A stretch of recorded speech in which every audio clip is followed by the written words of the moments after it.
Good morning everyone, welcome back to my channel. It has been so long since I've properly sat down and filmed a video. So today I just edited my week in the life video. I don't know if this one will be out first or that one, but in that one I said that there was 8 weeks of classes left, and I have finished those 8 weeks of classes and the 3 weeks of exam after that and then 1 week of holiday. So it has been about 3 months since I have actually filmed a video, which is really sad, but I promise you that I have good reason for that. The last few months have been so hectic. I have finished second year and so far passed. I wrote my exams, I had all my practicals, I finished all my classes, and I had so many assignments the last few weeks. It's as if it was like they forgot what we had to do, and then they were like, oh yeah, this and this and this and this. With everything that's happened, today's video will be all about our practical bootcamp. So how the last month of the year worked was that we had a week of anatomy dissections because the previous blocks of anatomy were just theory because we couldn't go to campus to actually do the dissections. So we had to have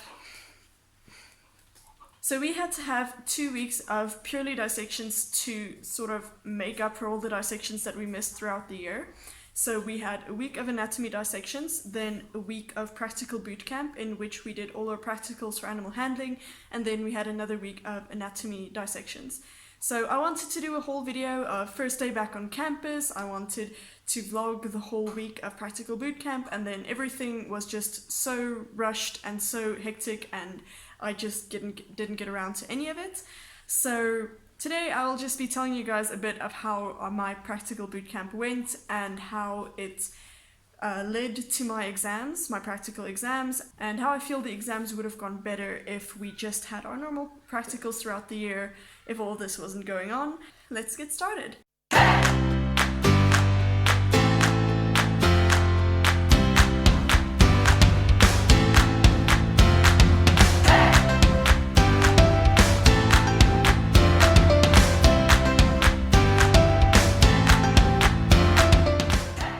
So the first day of our practical bootcamp was the Monday, and for most students I think, it was not very much a practical day. We just had a day in the skills lab for whatever species we still had to do.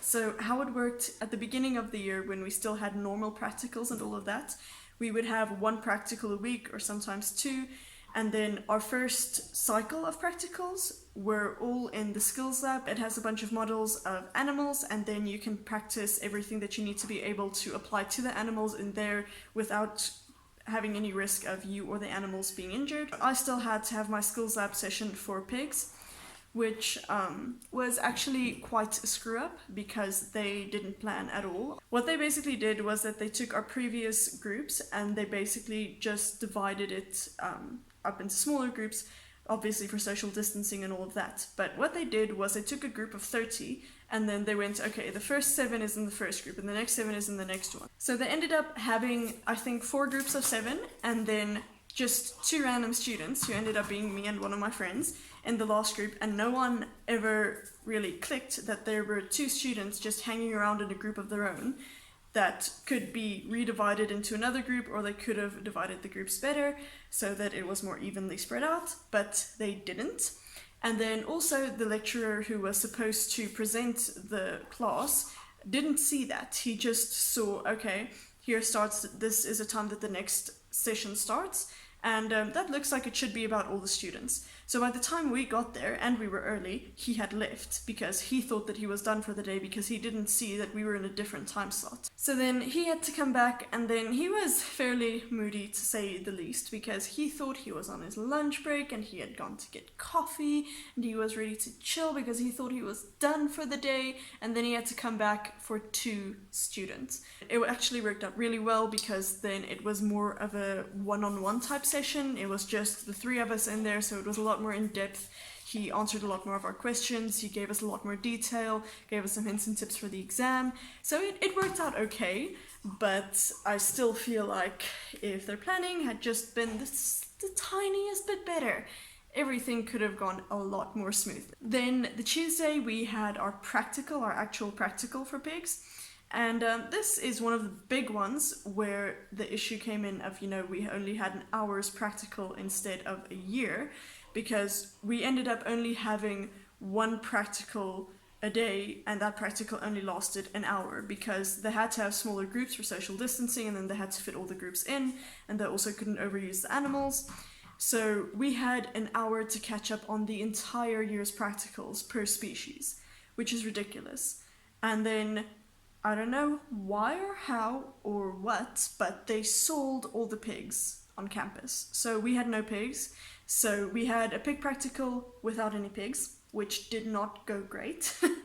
So it was basically just a repetition of everything we did the day before. It was a repetition of all the theory things. He showed us some of the equipment, which is very nice and valuable. But it is also, the thing with pigs is that the vet has a very small practical role in pig handling. Usually all that the vet will do is to just advise the farmer and tell them, this is right, this is wrong, this is how it should work. While, the farmer does most of the actual application of what the vet says, things like ear tags, injections, tail docking, teeth clipping, all of that the farmer does themselves. So it's not really something that the vet has to do. So it wasn't really something that we needed to know. Well, we still needed to know how it should be done. We needed to be able to explain it so that we can explain it to a farmer one day, but we didn't need to actually do it on a pig. I think there was one practical thing that we actually needed to practice, but still we did not get to practice that because there were no pigs, and then everyone was asked that in the exam since it's the only practical thing that there is.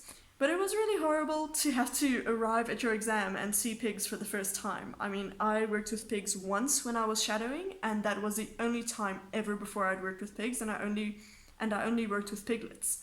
So it wasn't the best. It was definitely one of those things where I went, if we had practicals all through the year, this would have gone a lot better, because then I ended up having a fairly practical exam. I had a lot of practical application. At least that's over, and I also feel like it went as well as it could have, but yeah. So the next day was a Wednesday, and then I had my cattle prac, which was another one where I went, okay, this exam would have gone a lot better if we had this module the whole year. Because also, since we only had 1 hour to basically practice everything that we needed to know for the exam, it definitely was not feasible with the cattle. So basically what we did was, it was a theory lecture. The guy stood there, he demonstrated some stuff, he explained some stuff, he gave us some tips for the exam, he explained some stuff, he explained some of the theory, but we didn't apply anything to cattle in our cattle prac, which was really bad because for the exam we did have to apply it. So even though they gave us a lot of resources, they gave us videos to watch, we had our theory notes, we had our practical notes, we had all of that, but it still wasn't the same as having applied it. And also, usually students would be able to book extra time to do more practicals and to practice some more, and we didn't even get an opportunity to do that either. So we didn't get to practice any of that. So we just got to watch a couple of things that he showed us, and then the rest we basically had to do from the videos that we had watched in our exam. So, for example, I made a really stupid mistake that I feel I would have remembered not to make if I had practiced beforehand and if I had physically had to do the things beforehand. So what happened to me was that I had to do a rope flank grip on a cow, and she was in the crush with the neck clamp on, and so obviously she can't see behind her at all. And in the video they mention, okay, when you're working with a cow on a neck clamp, go to her head first so that she can see you, and then you go to work with her, else she gets a fright. And I forgot that because I had never had to apply that. I heard that once during one part of one video, it wasn't something that was first on my mind when you asked me to do something for the first time in my life for an exam. So I completely forgot about that. Touched the cow, she got half a heart attack, so did I. And then, then I was like, okay, sorry, I just quickly want to go show her I'm here, which was too late because she already had a fright and I already lost marks. But yeah, I think just going to the front, like rubbing her forehead made us both feel a lot better. But James, she was so sweet and she was so patient and she was so calm after that. So I'm so thankful for the animals, honestly, because they're a lot more forgiving than the lecturers. So the Thursday I had my sheep practical, which was the best practical of the whole week. It was so much fun. It was also one of the most applied practicals that we had. It was one of the few ones where we physically worked with the animals for the whole hour that we had the practical, So we were split into two groups, and then the one group would work with the animals in the crash, and they would look at pharmacia, which is basically checking for anemia, aging, which is checking the teeth, and then body condition score. Then the other half would be catching sheep and setting them up for examination, which we were so stressed about, and I was horrified. And we practiced it so hard, and I got it so well, and we knew that we were going to get it in the exam, and then in the end they had to change the exam so that we couldn't even do that. So I was really upset because I was looking forward to that. But yeah, it was a lot of fun. It was literally half an hour of running after sheep in the sun and then convincing them to sit on their asses so that you can look into their noses and look at their feet and look at their udders. And yeah, but it was very interesting. Also, the lecturers were very hands-on. They were explaining a lot of stuff to us, working with us individually. So that was definitely my favorite practical, although for the exam, we knew what was going to happen. They were going to put us in a pen, and we were going to have to catch a sheep, set it up for examination, check all the points. You have to check the ears, the nose, the teeth, the eyes, all the feet, the udder. You have to look for creeping belly, which is when the wool stops growing on the stomach, you know, if they have accessory teats, all of that, if they have any sores, overgrown hooves, all of those things. And then after that, you would have to do age determination, so checking the teeth, pharmacia scoring, which is anemia, and then body condition scoring. And then it ended up raining a lot the weekend before the practical exams. So then they couldn't set up the sheep because everything was soggy and muddy and under several layers of water. And then because the first group couldn't do it, they couldn't assess the next group on it, or the next one. So we didn't even do the setting up of the sheep, which really sucked because I feel like that is a very essential thing to be able to do. So we ended up just doing age determination, body condition scoring, and pharmacia scoring. Mine didn't go great. My aging went horribly because my sheep had all sizes of teeth. And, you know, she had teeth that were this little, and then she had teeth that were this long. And apparently they were all permanent, which I don't get because those little ones, I could have sworn that they were not permanent, but apparently they were permanent. So, lost marks there. The pharmacia went well, the body condition scoring went well, so the exam overall wasn't bad. My examiner was also really nice, really chilled, gave me a few chances to get it right, which I still didn't, but at least he tried. So the Friday I had two practicals. It was cats and dogs, and then I finished with horses. Cats and dogs were fun, but it was, I feel, fairly boring, honestly, because most of us have worked with dogs so often. We have our own dogs, you know, we've worked with dogs at vets. Also, most of the dogs there are either so compliant you can do anything to them and they'll basically do it for you, or they have learned every trick in the book to not do what you want them to do. So they have 50 different ways of spitting out a pill, no matter how deep down the throat you push it. So we had one of those dogs who just did absolutely nothing. He was all over the place. We had to get them to lie down on the table. There was no way that he was lying down anywhere. All the methods that they taught us didn't work for anything on that dog. Not even the tutor or the lecturer could get him to do what he had to.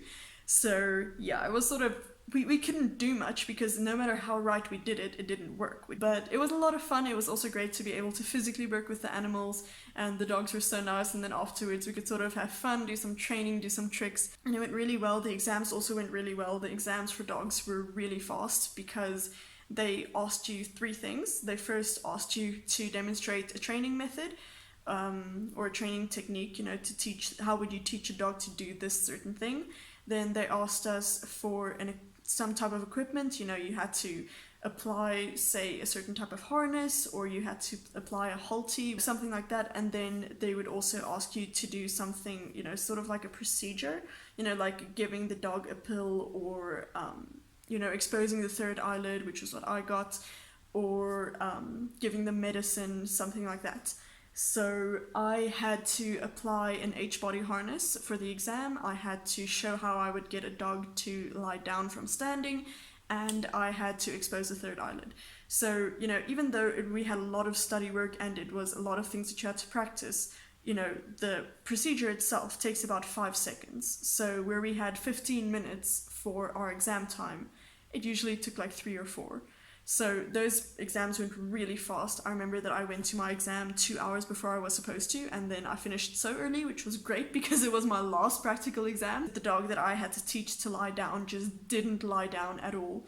So the method that they teach you, if you have to take a dog from standing to lying down, is that you have to take the treat and then move it basically in an L. You take it down and then towards the dog.